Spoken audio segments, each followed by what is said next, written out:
Make anybody sick.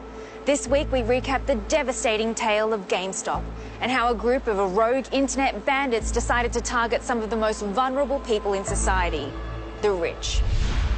When it comes to the stock market, people usually plan on buying low and then selling high, keeping the profits to buy things like hats and mice and light bulbs.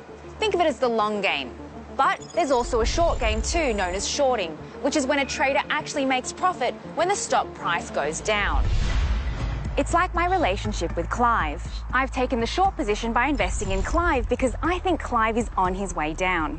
When Clive doesn't do well, dies. I do well by inheriting what would have been money that went to his children. But shorting can be risky. Ask any fourth wife, secret family or hot assistant. What if, heaven forbid, Clive doesn't die? What? Then my time would have been wasted. What? Then my time would have been wasted. This brings us to the story of a little company called GameStop.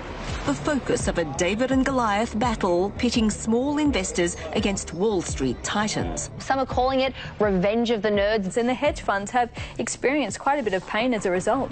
Hedge funds predicting GameStop's downfall were investing billions in its demise. But a group of amateur investors banded together online and began rapidly buying up masses of GameStop stock, driving the price up and giving the company life. It's like when Clive's family tell him to eat better or take his medicine or stop smoking.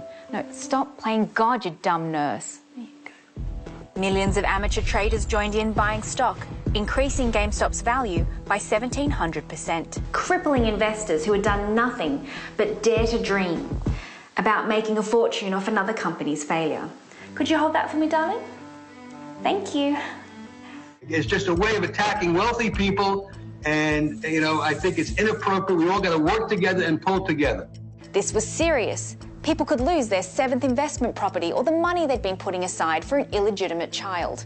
Worse yet, ordinary people were benefiting, like this little boy who turned an $800 investment into $4,000, which he probably used on something useless like a toy or a book or something.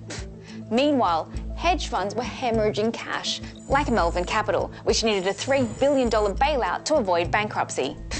I hope you're happy, Jaden. It was gross. Ordinary people were now manipulating the stock market and making money, the same way hedge funds had been doing for years. I mean, what's next? Ordinary people having access to the same education as the rich? Housing for everybody? For the sake of poor defenseless billionaires, we can only hope not. Back over to you, Charlie. What about this coffin? Do you like this one? You can rest your little head here.